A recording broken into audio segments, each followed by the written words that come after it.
단적으로 이제 주식 투자라는 걸 할 때만 봐도 건강한 방식으로 꾸준히 이렇게 수익을 내는 사람들 보면은 하나같이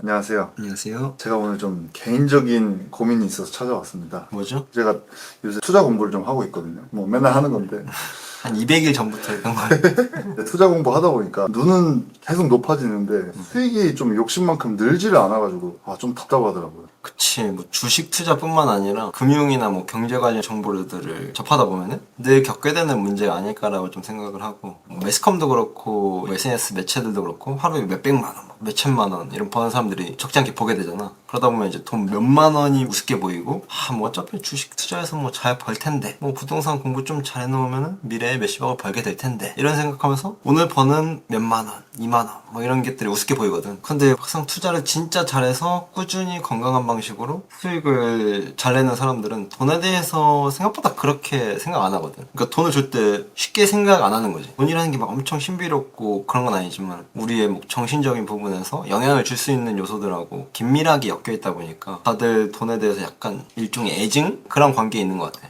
돈과의 애증 관계요? 그치. 내가 가장 깊지. 니값 하니까.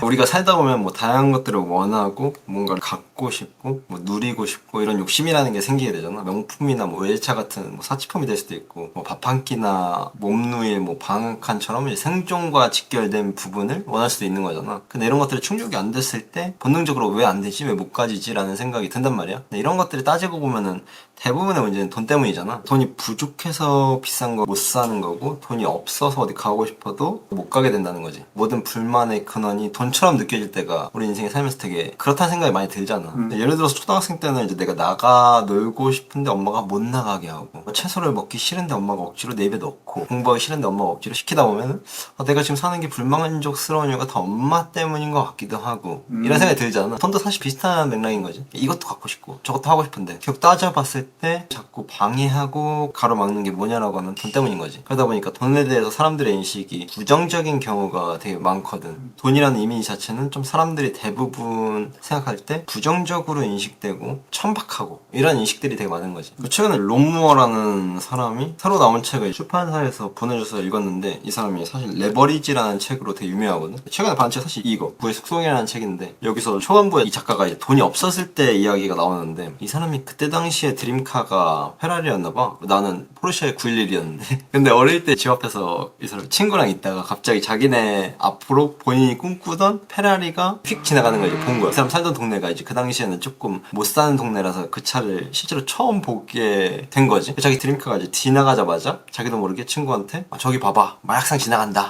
이런 식으로 이제 얘기를 한 거야. 근데 이 사람이 거기서 문득 깨달은 게, 자기가 돈을 대하는 태도가 그렇게 부정적이기 때문에 자기한테 이제 돈이 들어오지를 않고 계속 빠져나가고 있다고 느끼게 된 거지. 그래서 그때부터 이제 자기가 돈에 대한 가치나 부자들을 보는 인식이 좀 바뀌었다라는 이 내용이 여기 나오는데, 난 이 개념이 생각보다 중요할 수도 있겠다. 대부분은 사실 이 사람 어릴 때처럼 생각하거든. 돈이 필요하다고 생각하고 돈을 많이 벌기를 동시에 원하는데, 또 돈이 많은 사람들을 보거나 비싼 무언가 사물을 볼 때 괜히 좀 꼬아서 생각하는 경우가 있기도 하고 좀 그렇거든. 나도 예전에 좀 그랬던 것 같고. 근데 우리가 단적으로 이제 주식 투자라는 걸 할 때만 봐도 건강한 방식으로 꾸준히 이렇게 수익을 내는 사람들 보면은 하나같이 내 시드나 내가 번 수익을 엄청 소중히 여기거든. 그게 몇 천만 원이든 몇만 원이든 되게 그걸 소중히 여기는 습성이 있는데, 돈을 이용해서 돈을 버는 경험을 쌓고 그 돈을 가지고 많은 것들을 접해보다 보니까 생각이 조금 열리는 거지. 우리가 주식하려고 계좌에 넣은 돈을 시드라고 하잖아. 이게 말 그대로 씨앗의 개념이지. 주식을 이제 잘하는 사람들은 시드를 진짜로 뭔가 씨앗처럼 여기는 성향이 있는 것 같고, 소중히 이걸 잘 심어가지고 꽃을 피우고 열매를 맺고 이렇게 생각을 하는 거지. 근데 이 돈을 주식 계좌에 넣으면서 총알처럼 욕구를 채우기 위한 수단으로 쓰는 사람들도 많잖아. 모두가 그런 건 아니겠지만 이미 자체가 총알은 그냥 쏴버리면 소진되는 소모품의 영역이잖아. 그러고 나서 이제 다 잃게 되면 총알이 떨어졌다, 총알 조금 더 챙겨와야겠다 이런 식으로 생각을 하는 거지. 장전하고 오자. 그치. 말 자체가 씨앗이 떨어진 거랑 총알이 떨어진 거랑 이 마인드셋 자체가 약간 다르다고 느껴지잖아. 씨앗이 좀 더 긍정적인 느낌이네. 그치. 어떻게 보면 씨앗은 조금 더 이렇게 잘 보살펴서 키운다는 느낌이니까. 최근 읽은 이 책에서도 돈이라는 건 그걸 중요하게 생각하지 않는 사람으로부터 돈을 최고의 가치로 여기는 사람들에게로 흘러간다는 식으로 얘기하거든. 난 이게 맞는 것 같아. 옛날에 뭐 버핏이 인내심이 없는 사람들로부터 인내심이 많은 사람들이 돈을 흘러가게 하는 게 주식시장의 기본적인 법칙이다 라고 얘기했던 거랑 되게 비슷한 거지. 물질 만능주의고 막 돈이 최고다 이런 뜻이라기보다는 돈의 가치를 아는 사람은 기본적으로 세상이 돌아가는 원리를 어느 정도 파악하고 있다는 거거든. 쉽게 생각해서 돈은 가치를 주고받는데 좀 더 효과적으로 사용되는 도구일 뿐인 거지. 우리가 갖고 있는 능력이나 뭐 기술, 서비스 이런 것들 다 사실 돈이 되는 거잖아. 주식이나 이제 부동산 투자랑 마찬가지로 수요와 공급의 법칙으로 필요한 사람들한테 필요한 걸 제공하게 되면서 돈이라는 건 그 안에서 계속 흐르는 거지. 근데 돈에 대해서 부정적으로 보고 돈의 가치를 폄하하고 이런 게 습관이 되다 보면은 자기 자신이나 남들의 능력이나 역량에 대한 가치를 제대로 평가하기가 힘들어지는 것 같아. 그래서 우리가 주식 투자를 할 때도 어떤 기업이 가진 기술이나 뭐 브랜드 같은 걸 리서치하면서 가치를 이제 평가하기 시작하잖아. 그리고 그 평가 기준이 시장 참여자들하고 동기화될수록 시장 흐름을 잘 읽는다라고 할 수 있는 거고, 돈이라는 것의 이제 속성을 잘 파악하지 못하고 뭔가 애증의 관계로 남아있다 보면은 이런 투자의 영역에 있어서도 약간의 허들이 생길 수밖에 없다라고 좀 생각이 드는 거지. 말씀 듣고 보니까 돈에 대한 편견을 좀 줄이고 유연하게 생각하는 게 되게 좀 중요한 것 같아요. 투자나 뭐 대부분의 살아가는 게 마찬가지겠지만 유연함이 핵심이라고 볼 수 있고, 돈을 내가 막 숭배하는 건 아니지만, 물론 내 닉네임은 그렇지 않지만 그러니까 그렇다고 막 돈을 막 나쁘게 보고 빠르게 벌어서 뭔가 써버릴 도구로 보고 이럴 필요도 사실은 없는 거지. 그러니까 우리가 가진 능력이나 기술, 뭐 기질 같은 가치들이 전부 다 돈으로 이제 치환되고, 동시에 돈으로 나한테 없는 능력이나 기술을 얻을 수 있다는 거를 깨닫고 나면은 그때부터 이제 내가 사는 세상이 조금 더 넓게 시야가 열리는 것 같거든. 론 무어라는 사람이 책에서 얘기하는 레버리지라는 개념이 사실은 좀 그런 거라고 볼 수 있는 것 같아. 비트코인 뭐 100배 레버리지 막 뭐 이런 개념이 아닌 거네요. 그게 맞을 수도 있어.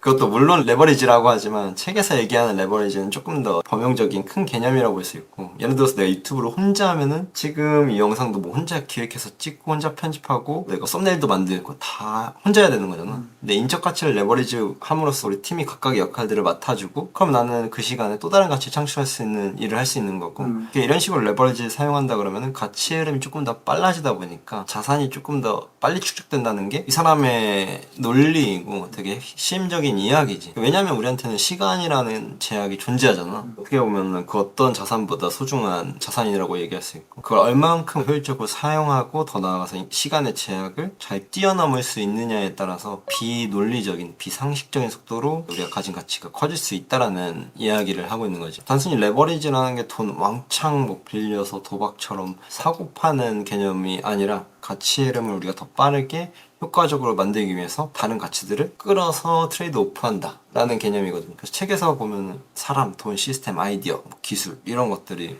전부 다 레버리지가 가능한 가치들이다 라고 나오는 거여서 개인적으로 내 생각이랑 되게 일치하는 부분들이 많이 존재했던 책이어서 좀 좋은 것 같았어요. 동강님 지금 하고 계신 사업도 어떻게 보면 좀 그런 레버리지들을 좀 이용하는 과정인 거네요. 비슷하고 상통하는 말인 것 같아. 내가 혼자 못할 일들을 좋은 사람들과 같이 시간이 걸려도 단기적으로는 위험도도 존재하고 되게 불확실한 선택이라고 할 수 있지만, 장기적으로 내가 그걸 믿는다라고 하면은 어떻게 보면 사업도 나한테는 레버리지의 영역인 거지. 더 넓은 시장에 영향을 주고 싶고 대중적으로 사람들이 이해하는 데 도움이 됐으면 좋겠다. 유튜브도 그렇고 내가 하고 있는 많은 일들이 그게 다 레버리지라고 생각하는 것 같아. 말씀 듣고 보니까 좀 돈에 대한 인식을 좀 유연하게 제가 바꿀 필요가 있다는 생각이 드네요. 아까도 뭐 이걸 촬영하기 전에 준호랑 승현이랑 오면서 사실 펀더멘탈이라는 게 옛날에 금을 교환하던 시대가 이미 지난 지 오래니까, 근본적인 펀더멘탈이 뭐냐라고 하면은 돈은 우리가 가끔씩 가치의 교환이라는 걸 하잖아. 그럼 가치는 신용이라고 얘기할 수 있거든. 그리고 신용을 교환하는 시대에 살고 있기 때문에 이걸 이해하는 게 지금 시대의 금융을 이해하는 데 되게 많이 도움이 될 거고, 어떻게 보면 이 책도 그런 이야기랑 되게 맞물려 있는 책이어서 좀 현대 금융시장을 이해하는데 좀 도움이 많이 되지 않을까 개인적으로 그런 생각을 하고 있습니다. 알겠습니다. 오늘도 시간 내주셔서 고맙습니다. 네, 그럼 저는 또 다음 시간에 뵙도록 하겠습니다. 감사합니다. 안녕히 계세요.